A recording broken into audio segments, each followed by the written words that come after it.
kau sediakan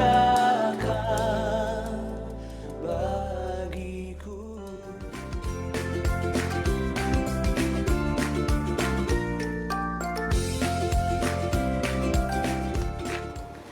Selamat pagi ibu cantik. Bertemu lagi dengan saya Cucu dan saya Yusi. Kami mengucapkan Kyung Hee Fat Chai Sin Mien Kwai Le bagi ibu-ibu yang merayakan. Berhubung sekarang masih dalam perayaan Imlek dan sebentar lagi akan masukin perayaan Cap Gome, kami akan menyajikan hidangan lontong Cap Gome. Ada bawang merah, bawang putih, ketumbar, kemiri, lengkuas, serai dan daun salam. Ini di blender dan ditumis jadi seperti ini. Terus kelapa yang disangrai terus diulek jadi seperti ini. Bahan isiannya apa ya Bu Yusi? Yang utamanya yaitu ayam, tahu dan telur serta santan. Kita mulai masaknya, kita masukkan terlebih dahulu ayamnya, kita masukkan. Airnya sudah mendidih ya, biar nggak bau amis.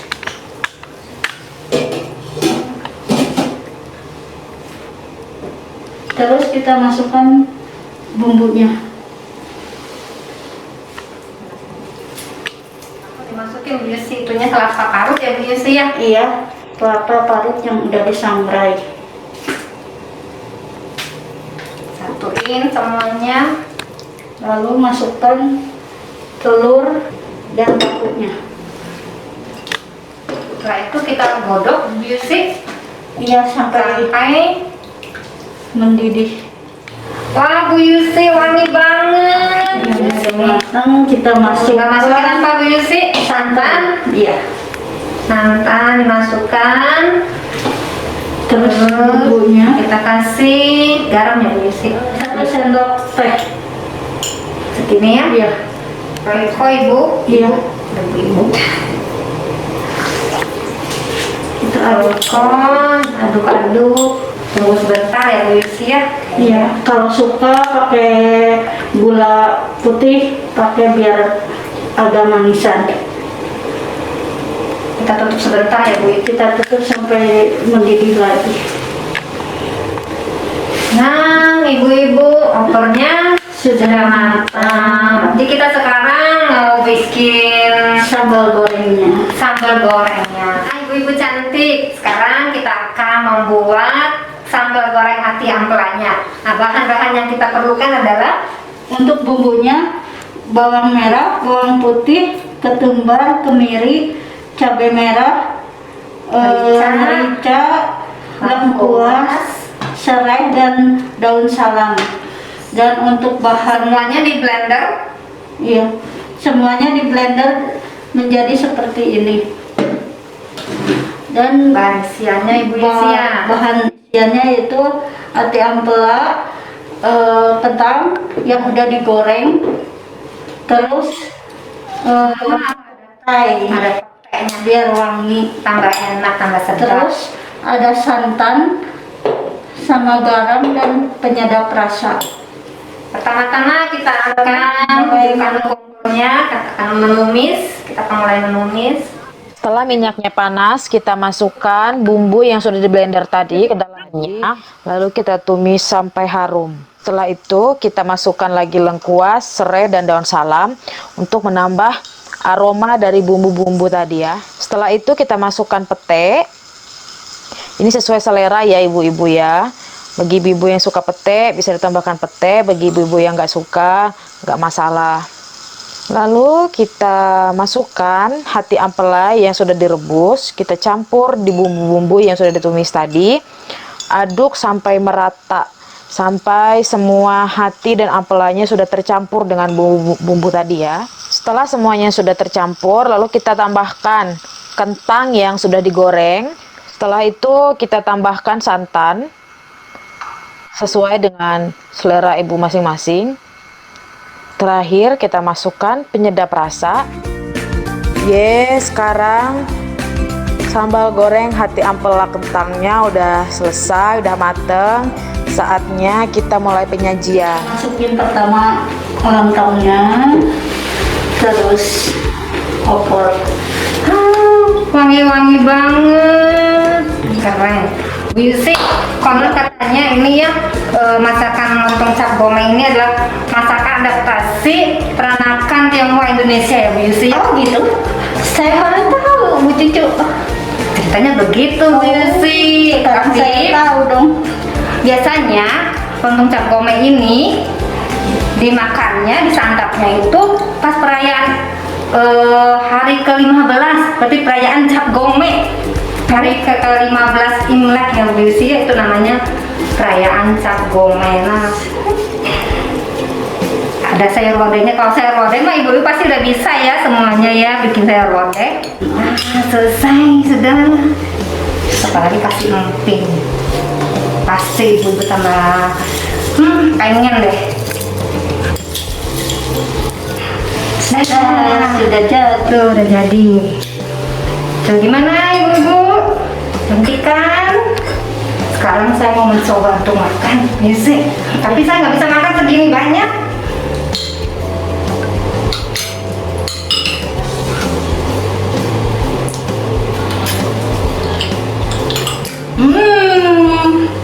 Enak bener-bener bisa gitu. Rasanya pas. Gurih, enak banget pokoknya mah. Ibu-ibu harus bikin nih untuk perayaan cap gome di rumah ya, harus bikin soalnya enak banget. Halo Ibu-Ibu Betania, kali ini pemberdayaan kita yaitu lontong. Kita mencoba ya. Dari penampilannya enak banget. Ada hati ampela.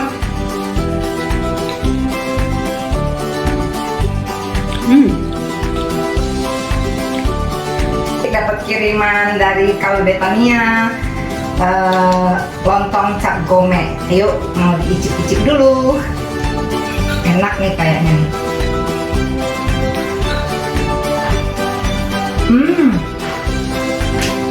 Hausa. Enak bener nikmat. Wah, saya nyesel deh gak dikirimin. Saya tolak kirimannya. Ibu-ibu, saya mau menginformasikan kalau kita ada pemuritan di CGW setiap Rabu malam, minggu ke-1, ke-2, dan ke-3, 24 Maret 2021, kita dengan bertema Halo Dokter, gitu ya, dengan Dokter Silas Suryajaya yang kita sudah hubungi dan akan memberikan ceramah tentang kesehatan COVID-19. Bagaimana kita cara menanggulanginya, mengatasinya, terutama di tengah pandemi yang kita sekarang sedang bingung ya. Ibu-ibu yang tergerak hatinya, terutama untuk perkembangan pelayanan Tuhan.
Gimana? Tahun kemarin kita bisa sama-sama langsung ya bertemu muka, saling sapa, saling speak-speaky. Walaupun tahun ini kita tidak bisa melakukan hal itu, tapi dengan kasih Tuhan kita dipertemukan dalam ibadah Betania ini. Walaupun kita tidak bisa saling sapa lewat langsung ya, tapi lewat virtual ini, lewat Zoom ini kita bisa saling say hello, kongsi, kyonghi ya. 一份爱从天而来，比山高，比海深，测不透，摸不着，却看得见。因为有你，因为有我，甘心给，用心爱，把心中这一份爱活出来。耶稣的爱激励我，敞开我的生命，让自己成为别人祝福。 Halo, ibu-ibu PW Betania yang luar biasa. Belum terlambat kan untuk mengucapkan kongsi Sinien Mengen. Ya, kiranya Tuhan memberkati kita semua di dalam tahun baru atau Chinese New Year yang penuh dengan anugerah ini. Nah, nggak ketinggalan ya mengucapkan juga selamat hari Valentine atau Valentine ya, karena Imlek dan Valentine itu selalu ya berdempetan ya, berdekatan.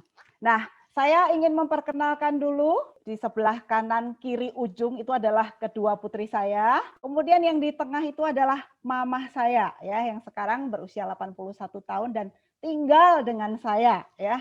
Kemudian itu ada mantu saya juga dan adik dan ipar saya. Kemudian di sebelah kiri itu adalah suami dan saya di situ ya. Nah, cerita sedikit tentang papa saya ya.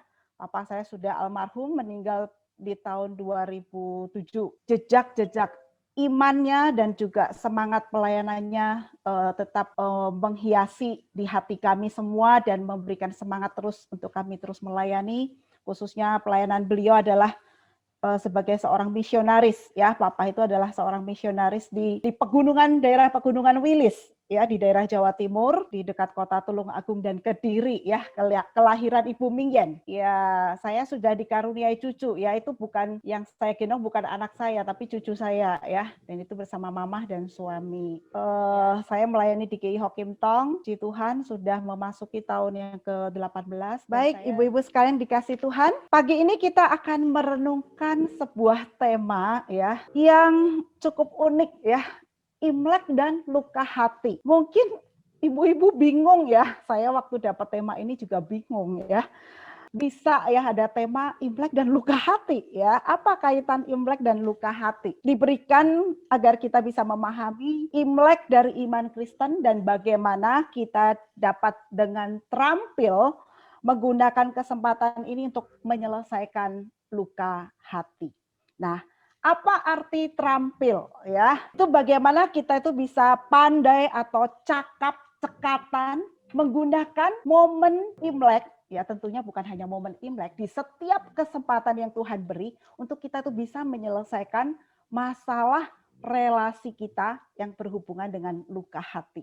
Nah, ibu-ibu sekalian, oke, setiap kita merayakan Xinjia ya, kita itu sempat bingung ya dengan tahun Imlek ya, yang ada dua versi. Ada versi tahun 2572 ya, tapi ada juga tahun 4719. Nah, artinya apa kalau versi tahun 2572? Itu artinya tahun 2021 ini kita memasuki Imlek tahun 2572 dengan berdasarkan hitungan yaitu lahirnya Konghucu. Ya, nah, itu pada tahun 551 sebelum Masehi, sebelum Kristus datang ya. Dan ketika tahun 551 itu ditambahkan 2021, maka kita mendapatkan tahun Imlek berapa? 2572. Nah, sedangkan kalau kita lihat di beberapa bagian Tiongkok yang lain, ada sebagian besar juga negara-negara tertentu. Orang-orang Tionghoanya itu ada yang memakai versi penanggalan Imlek 4719 ya. Nah, kenapa ada perbedaan ini? Nah, kita tahu bangsa Tiongkok itu punya sejarah yang sangat panjang ya.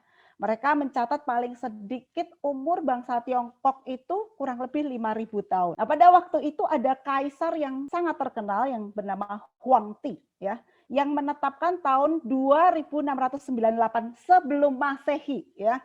Itu adalah hari raya atau perayaan tradisi menyambut datangnya musim semi yaitu untuk menandai berakhirnya musim dingin yang dilakukan oleh masyarakat Tionghoa di Tiongkok pada waktu itu. Nah, sehingga tahun yang ditetapkan oleh Kaisar Huangti 2698 tambah 2021 ya tahun ini, maka dapatlah jumlah berapa? Penanggalan Imlek 4719.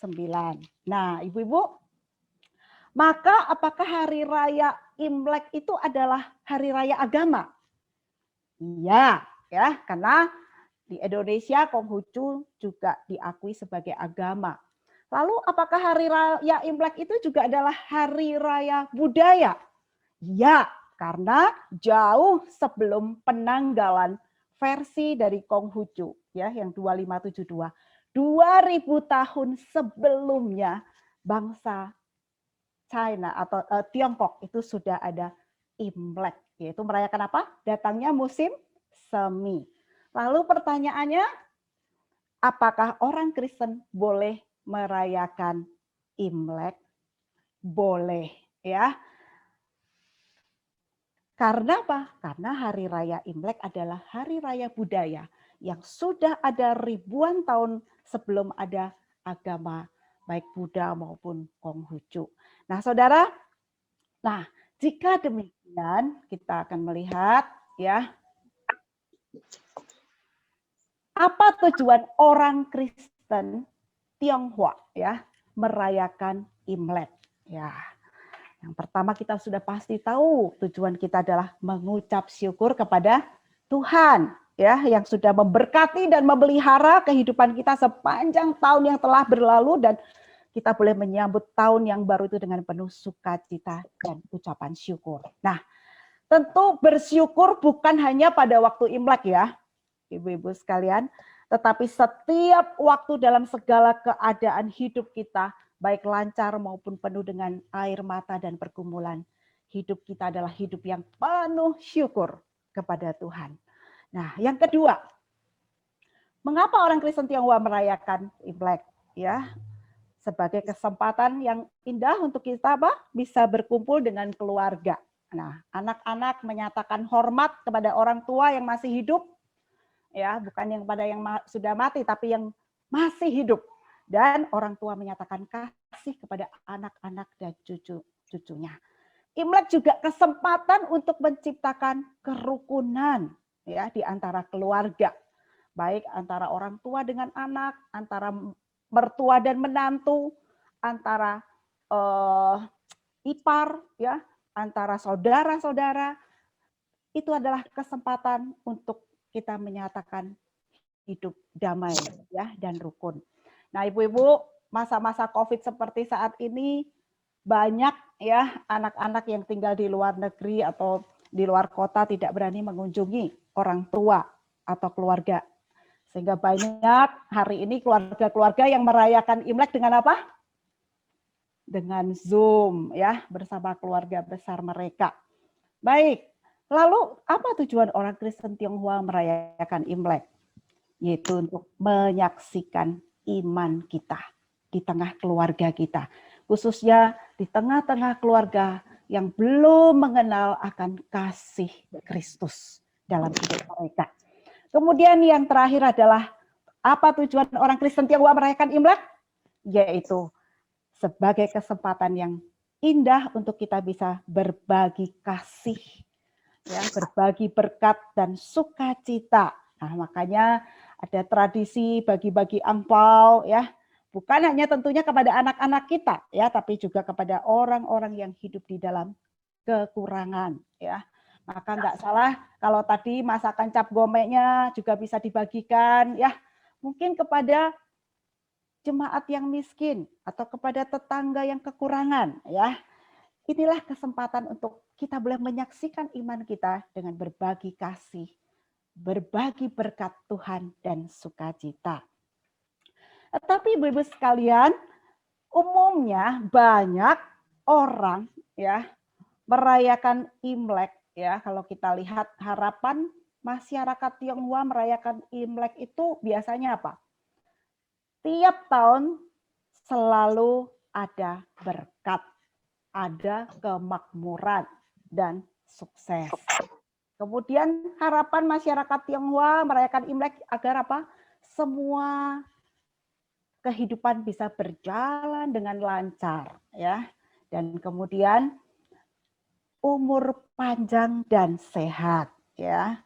Bagi orang-orang Tionghoa pada umumnya kita melihat inti dari Imlek adalah hoki yang artinya berkat, ya, beruntung dan bahagia. Nah, maka biasanya di perayaan Imlek orang Tionghoa itu paling suka hiasan-hiasan bertuliskan apa? Fu, ya, hoki atau bahagia. Ada banyak angpau-angpau, ya, ada buah jeruk yang melambangkan sejahtera, kemakmuran, keberuntungan. Dan hari ini kita juga pakai baju warna merah-merah, ya. Kenapa sih? Yaitu untuk menggambarkan pengharapan di tahun yang baru, bahwa segala kesedihan diganti dengan kebahagiaan sukacita. Lalu di dalam Imlek seringkali kita juga mendapatkan simbol-simbol ikan, ya. Ada menu di malam tahun baru harus ada ikan. Melambangkan apa? Melambangkan keberuntungan. Selalu ada lebih, ya, di dalam kehidupan kita. Ada kue keranjang. Siapa yang belum kebagian kue keranjang, ya? Tujuannya untuk apa? Bagi-bagi kue keranjang agar keluarga kita bisa tetap rukun, bersatu, ya, dan bahagia. Nah, Ibu-ibu sekalian, apakah semua harapan-harapan itu salah? Tidak, ya, enggak salah. Siapa sih yang tidak mau hidupnya penuh dengan berkat, beruntung, bahagia, ya? Tidak ada yang salah dengan harapan itu. Tapi ingat, ya, bahwa hidup kita bukan hanya sekedar apa? Sukses, makmur, panjang umur, beruntung, ya, sehat semua dan lancar selalu. Tetapi ada makna hidup yang lebih indah dari semua harapan-harapan yang ingin kita dapatkan, ya. Yaitu apa? Yaitu bagaimana supaya hidup kita yang singkat ini, ya, di dunia ini dapat memberikan keindahan bagi orang-orang yang ada di sekitar kita. Hidup kita bagaikan bunga-bunga indah yang bermekaran di musim semi, ya, dan menjadi satu kesaksian dan keharuman yang indah dan memuliakan, menyenangkan Tuhan. Nah, ibu-ibu, ya, Imlek menjadi satu kesempatan yang indah bagi kita untuk apa? Menyaksikan iman kita sebagai anak-anak Tuhan kepada siapa? Kepada keluarga, orang-orang di sekitar kita, bahwa hidup kita adalah hidup yang selalu bersyukur. Hidup yang selalu penuh dengan kerukunan dan damai, ya, di dalam keluarga, dalam lingkungan, bahkan hidup yang penuh dengan apa? Kasih, kebaikan, dan kemurahan hati. Maka tema pagi ini sangat luar biasa, ya, ibu-ibu. Bagaimana di dalam Imlek, tentu bukan hanya waktu Imlek saja, tapi kita boleh terampil, kita boleh cekatan, ya, artinya tuh terampil itu kita tuh boleh cekatan, kita tuh boleh pandai-pandai di dalam menggunakan setiap kesempatan yang Tuhan beri. Yaitu untuk apa? Untuk kita juga dapat salah satunya menyelesaikan masalah relasi atau hubungan kita dengan sesama, dengan keluarga, dengan teman-teman kita. Jika seandainya ada hubungan yang kurang baik, ya, ada mungkin luka-luka di hati, ada kemarahan. Nah, ibu-ibu yang dikasihi Tuhan, Imlek juga Valentine, ya, Valencia, menjadi momen yang indah untuk apa? Kita mengakhiri segala permusuhan, amarah, kebencian, luka-luka hati, ya, pertengkaran bahkan, dengan kehidupan yang penuh dengan kerukunan dan damai. Ibu-ibu sekalian, saya pernah membaca sebuah artikel yang menuliskan hidup rukun dengan sesama bisa menyelamatkan Anda dari serangan jantung. Wow, ya.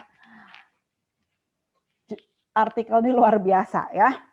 Hidup rukun dengan sesama bisa menyelamatkan Anda dari serangan jantung. Dan pernyataan ini adalah hasil survei terhadap 9.000 pegawai negeri sipil Inggris yang dilakukan oleh salah satu lembaga ilmu kedokteran. Dikatakan bahwa permusuhan, stres, hubungan yang selalu diwarnai dengan pertengkaran dapat menyebabkan risiko penyakit jantung. Ya. Peluang terkena serangan jantung atau nyeri dada pada orang yang terlibat dalam hubungan yang jelek dikatakan dengan sesama akan meningkat 34% dibanding dengan orang yang hidup rukun dengan keluarga, dengan pasangannya, dengan teman-temannya, ya. Dan riset lain menunjukkan bahwa hubungan sosial yang lebih baik dapat menyehatkan jantung. Nah, maka saya ingin mengatakan kepada ibu-ibu di PW Betania, sering-seringlah kita di dalam komunitas, belajar firman Tuhan, ikut PA, care group, persekutuan wanita ya, supaya kita apa?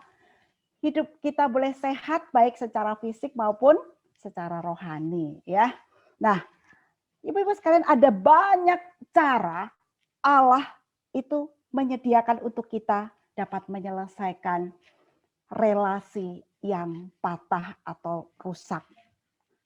Untuk menyelesaikan luka-luka hati, ya. Ada banyak cara Allah menyediakan dan tidak ada cara atau rahasia yang lebih indah di dalam menyelesaikan luka hati selain bagaimana kita datang kepada Tuhan dengan kerendahan hati untuk belajar bagaimana mengasihi dan mengampuni ya kepada orang-orang yang melukai hati kita. Nah, saya ingin kita melihat apa sih itu luka hati. Lihat tuh, ada hatinya di ada salon pas itu tensoplas ya. ada dijahit itu ditambal ya karena terluka ya, terrobek, tersayat ya. Nah, apa itu luka hati ya? Luka hati adalah satu keadaan di dalam batin seseorang yang menimbulkan perasaan marah, benci, kecewa, sakit hati, dan pahit yang begitu dalam akibat dari perlakuan atau sikap, kata-kata, dan perbuatan dari orang lain. Nah, ibu-ibu, dan tidak bisa dipungkiri, ada banyak orang yang mengalami apa yang dinamakan luka hati. Ya, banyak faktor penyebabnya. Nah, kita melihat apa sih penyebab luka hati? Dikhianati. Dikhianati bisa oleh sahabat kita, oleh pasangan kita, oleh keluarga kita, teman kita, saudara kita. Ya, kemudian penyebab luka hati juga bisa karena difitnah. Kita difitnah ketika kita tidak melakukan sesuatu, tetapi kita difitnah. Ya, kemudian diperlakukan tidak adil atau semena-mena, ya, yang menimbulkan hati yang terluka. Saudara, tidak dikasihi, itu juga bisa menjadi penyebab luka hati. Saudara sekalian, maaf. Ya. Penyebab luka hati juga kan tidak dikasihi. Maka hati-hati ketika kita berhubungan dengan anak-anak, dengan saudara kita, dengan orang tua kita, ketika mereka merasa tidak dikasihi, di dalam hati mereka ada perasaan yang terluka, tidak diperhatikan, ya. Kemudian apalagi dihina, ya, dan ditolak, dan masih banyak lagi. Nah, ibu-ibu sekalian, ketika luka hati atau hati yang terluka itu tidak cepat diatasi, akan menimbulkan masalah yang lebih serius. Antara lain apa? Akan timbul kebencian, kepahitan, ya, frustasi, dendam yang disimpan, amarah, bahkan dapat berujung kepada stres sampai kepada depresi dan berakhir dengan bunuh diri. Ya, ibu-ibu sekalian, itu sangat tragis. Pada dasarnya luka hati itu diperparah bukan karena perbuatan orang lain yang menyakiti, ya, ingat, tetapi justru pada bagaimana respon saudara dan saya atau sikap kita terhadap perbuatan orang tersebut, ya. Jadi ingat, pada dasarnya luka hati itu diperparah bukan karena perbuatan orang lain yang menyakiti, tetapi justru pada bagaimana respon saudara dan saya atau sikap kita terhadap perbuatan orang tersebut. Nah, contoh yang paling luar biasa dalam Alkitab itu adalah siapa? Yusuf, ya. Yusuf itu adalah salah satu tokoh dalam perjanjian lama yang sangat luar biasa, ya, dalam Kejadian 37, 39, 40, ya, di sana menceritakan dia adalah orang yang sebenarnya punya alasan yang paling kuat untuk terluka hatinya karena peristiwa demi peristiwa pahit bertubi-tubi yang dia alami, ya. Dia bukan hanya dibenci, dia dimusuhi, diperlakukan tidak adil oleh siapa?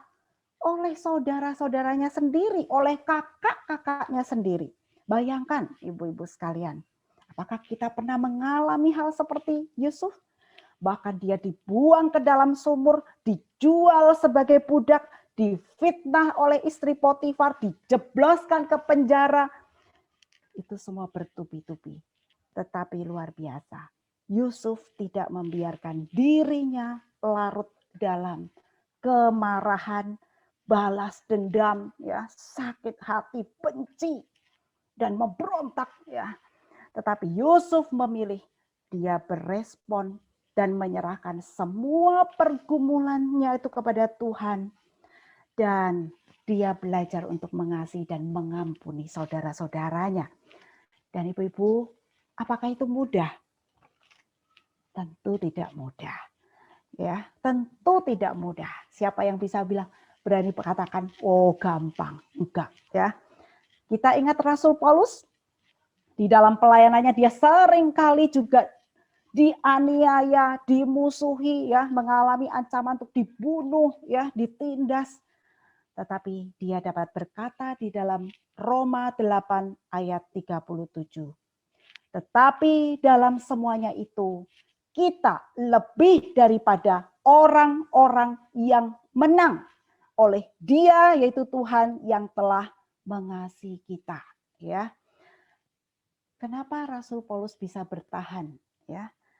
Ada respon yang positif, sekalipun mungkin hatinya sedih dan terluka karena perlakuan orang-orang yang membenci dia, memusuhi dia di dalam pelayanannya. Tapi dia boleh menjadi pemenang di dalam Tuhan, ya, yang telah memberi kekuatan untuk bisa tetap mengasihi dan mengampuni orang-orang yang berbuat jahat kepadanya. Ya, ibu-ibu, mengampuni memang tidak mudah. Menyelesaikan masalah luka hati memang tidak gampang. Siapa berani berkata, gampang? Itu berarti dia sedang menipu dirinya sendiri. Tidak mudah, ibu-ibu. Ketika mengampuni itu sulit, ya, tidak mudah. Tetapi pertanyaannya, mengapa engkau dan saya harus mengampuni? Ya, mengapa engkau harus mengampuni? Kami di gereja G Ho Kim Tong, di dalam pelajaran katekisasi terakhir pada waktu seorang peserta katekisasi ingin masuk menjadi anggota gereja, ya, atau dia harus akan dibaptis atau diteguhkan imannya. Pertanyaan yang pertama yang akan diberikan adalah, apakah engkau menyimpan kebencian, ya, amarah, dendam, ya, sakit hati, luka terhadap sesamamu, terhadap keluargamu? Itu pertanyaan pertama, ya, yang diberikan di dalam percakapan iman antara hamba Tuhan dengan simpatisan yang akan masuk dalam keanggotaan untuk dibaptis, ya, ataupun diteguhkan imannya. Nah, saudara, ketika mengampuni itu sulit, mengapa kita harus mengampuni? Ya, kenapa? Mengampuni itu perintah Tuhan kok, bukan perintah hamba Tuhan, ya. Percuma juga ya hamba Tuhan kalau memberikan perintah, tetapi perintah ini adalah perintah yang agung, yang kudus, yang mulia. Yaitu mengampuni adalah perintah dari Tuhan sendiri. Nah, Ibu-ibu, ketika Petrus datang, ya kita melihat ketika Petrus datang kepada Tuhan Yesus di dalam Matius 18 ya ayat 21 dan 22. Dikatakan kemudian datanglah Petrus dan berkata kepada Yesus, "Tuhan, sampai berapa kali aku harus mengampuni saudaraku jika ia berbuat dosa terhadap aku?" Sampai 7 kali? Ya, Petrus nanya begitu. Tapi Yesus berkata kepadanya, "Bukan. Aku berkata kepadamu, bukan sampai 7 kali, melainkan sampai 70 kali 7 kali." Ya. Nah, Petrus merasa bangga kalau dia bisa mengampuni 7 kali. Ya, makanya dia bilang 7 kali Tuhan. Ya. Karena menurut hukum Yahudi, mengampuni itu maksimal 3 kali. Ya. Sehingga Petrus merasa dia lebih rohani jika dia bisa dan sudah melakukan sebanyak 7 kali. Ya. Petrus berpikir 7 kali itulah batas kesabaran ya yang masuk akal. Tapi Tuhan Yesus menjawabnya apa? Bukan sampai 7 kali. Ya, melainkan sampai 70 kali 7 kali. Apa artinya? Ibu-ibu sekalian. Angka 7, kita tahu ya, itu menekankan angka sempurna dari Tuhan. Ya. Angka 10, ya kalau 70 itu kan ya 7 kali 10. 10 itu menekankan angka sempurna yang ada di bumi. Ya, yang ada di dunia ini. Jadi sempurna kali sempurna, ya 7 kali 10 dikali 7, artinya 10 sempurna dikalikan sempurna ditambah dengan sempurna berarti apa itu? Konsep ketidakterbatasan ya, ketidakterbatasan di dalam pengampunan. Itulah yang diajarkan Tuhan Yesus dan telah dilakukan sendiri oleh Tuhan Yesus bagi kita orang-orang yang berdosa. Dan Dia mau kita juga mentaati perintahnya. Nah, ibu-ibu sekalian, pengampunan itu menjadi salah satu inti yang paling penting dari pengajaran Tuhan Yesus. Kasihi musuhmu, ya. Nah, ibu-ibu sekalian yang kedua, mari kita melihat ketika mengampuni sulit, mengapa kita harus mengampuni? Kenapa? Mengampuni itu adalah teladan dari Tuhan Yesus sendiri, ya. Yesaya 53 ayat 3 ya. Firman Tuhan di sana juga mengatakan ketika dia dihina, dihindari banyak orang, seorang yang penuh kesengsaraan dan biasa menderita kesakitan. Dia sangat dihina ya. Sehingga orang menutup mukanya terhadap dia dan bagi kita pun dia tidak masuk hitungan. Nah, bayangkan ya. Allah sang pemilik, sang pencipta ya. Tetapi dia ditolak, bahkan dihina, dihindari oleh manusia-manusia yang tidak tahu diri ya. Manusia-manusia yang sebenarnya enggak layak ya. Yang memperlakukan Tuhan Yesus dengan begitu kejam. Tetapi Kristus telah menjadi teladan agar kita boleh meneladani Dia untuk tetap mengasihi dan mengampuni. Seperti doa Tuhan Yesus kepada Bapa pada waktu di kayu salib. Ya Bapa, ampunilah. Ampunilah mereka, karena mereka tidak tahu apa yang mereka perbuat. Nah, saudara, mengapa ketika mengampuni itu begitu sulit? Mengapa kita harus mengampuni?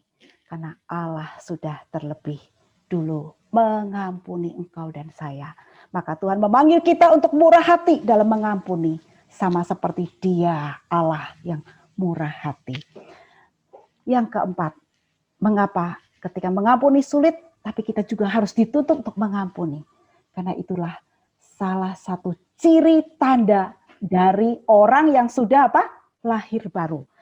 Tanda dari seorang yang sudah menjadi ciptaan baru di dalam Kristus. Orang yang sudah mengalami penebusan di dalam Tuhan. Maka hidupnya adalah hidup yang berlimpah di dalam pengampunan.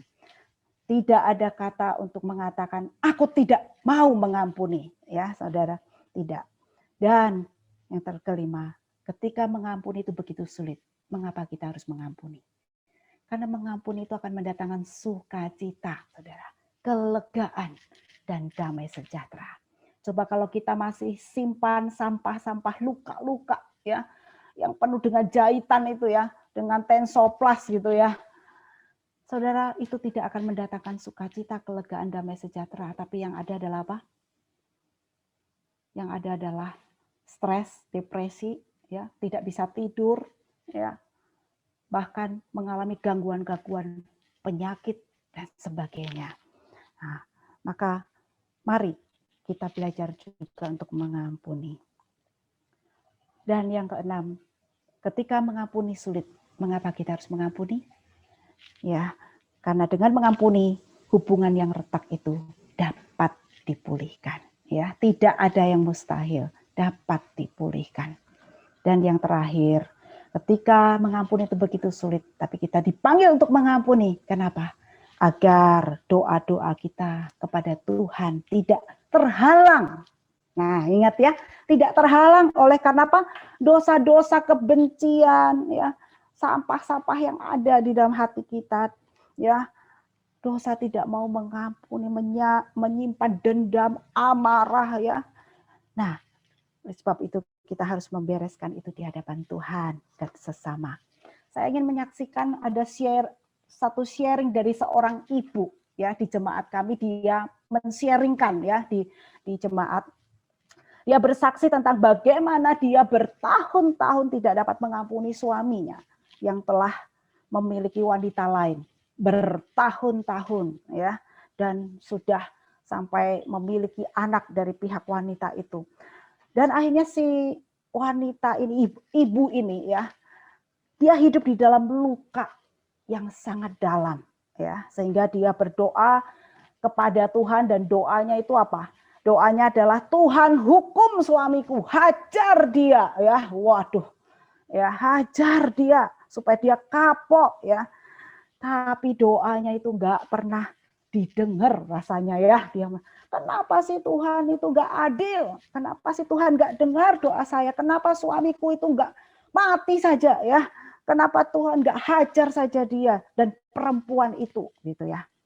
Sampai pada suatu saat ibu ini bertobat karena dia sudah begitu lama menyimpan kepahitan dan luka-luka di dalam hatinya, benci, ya, dendam, dan akhirnya ketika dia bertobat dan dia datang kepada Tuhan, dia menyerahkan dirinya kepada Tuhan untuk Tuhan boleh menyembuhkan, mengampuni luka-luka yang ada di hatinya.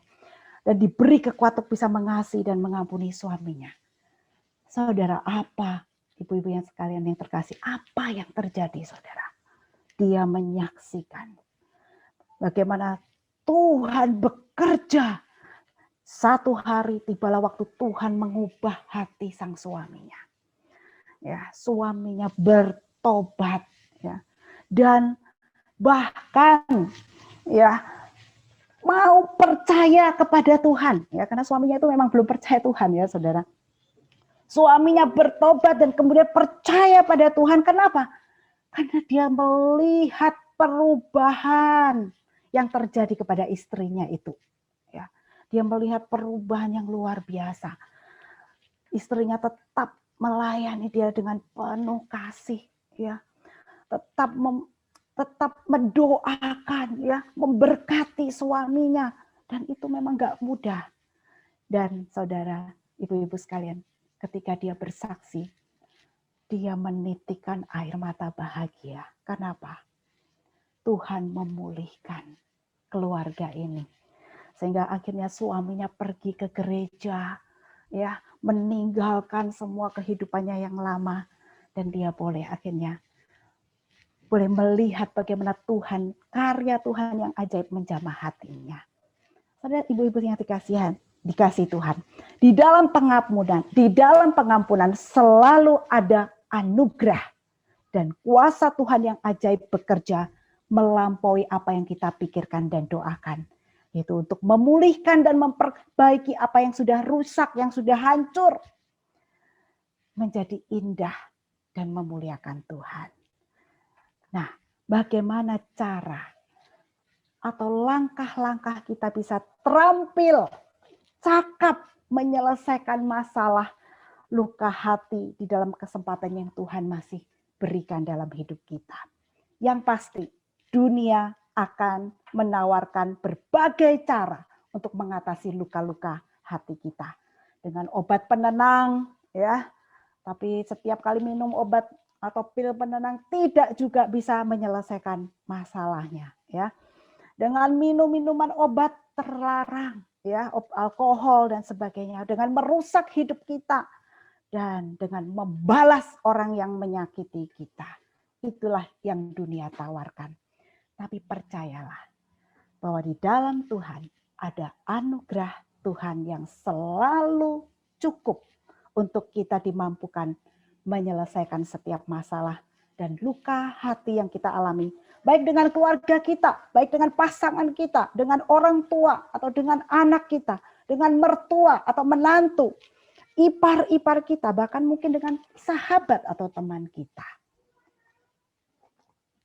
Langkah untuk bagaimana kita menyelesaikan luka hati.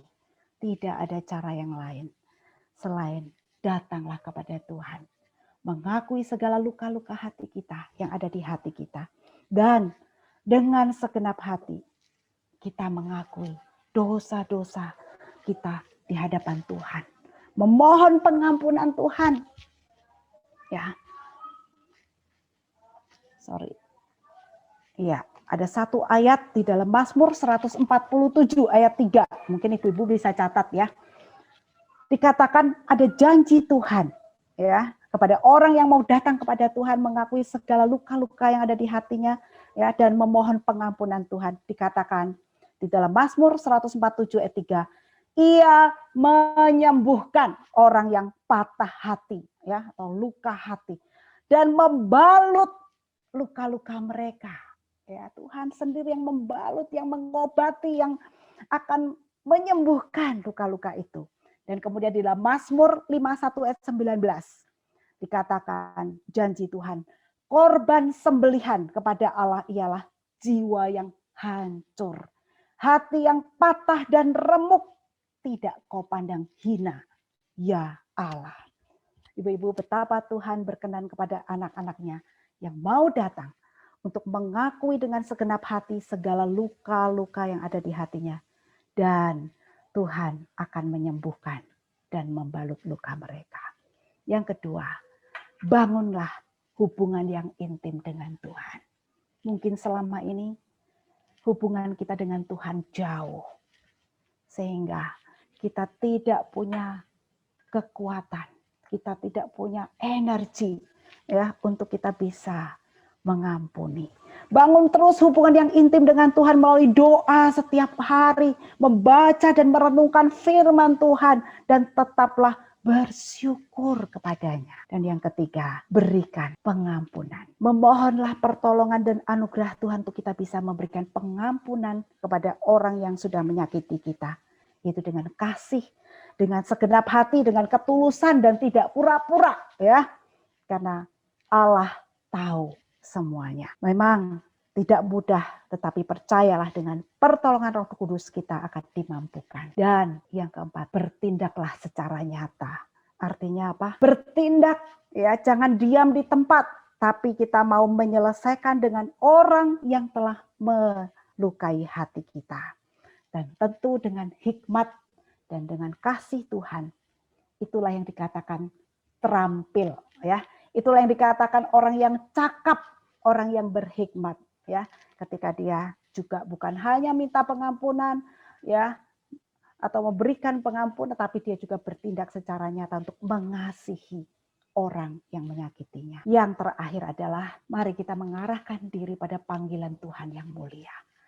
Milikilah tekad seperti Rasul Paulus dalam Filipi 3 ayat 13. Tetapi ini yang kulakukan. Aku melupakan apa yang telah di belakangku dan mengarahkan diri kepada apa yang di hadapanku. Ya. Jangan biarkan luka-luka kita menjadi penghalang untuk kita mengalami berkat dan kemenangan yang Tuhan sudah sediakan. Tapi mari arahkan hatimu, ya, hidupmu kepada panggilan Tuhan yang mulia agar hidup kita bisa dipakai oleh Tuhan dengan indah. Kenapa? Karena kita boleh hidup dekat dengan Tuhan. Biarlah momen Imlek, ya, dan Valentine atau Valencia, ya, Valentin dan Cynthia, ya, mengingatkan kita selalu bahwa ada anugerah Tuhan yang selalu cukup dalam setiap musim kehidupan kita untuk kita bisa selalu dapat bersyukur di dalam segala keadaan. Untuk kita bisa hidup di dalam kerukunan dan damai, sukacita, dan hati yang selalu mau mengampuni dan menyelesaikan luka hati kita. Dan yang terakhir adalah agar melalui Valentine dan Cynthia ini, hidup kita boleh menjadi kesaksian yang indah. Hidup kita penuh dengan kasih dan kemurahan hati, kebaikan, dan menjadi berkat kepada keluarga dan sesama. Selamat Valencia, ya, Soli Deo Gloria. Dan ini adalah pertanyaan diskusi, ya, yang saya berikan, 2 saja.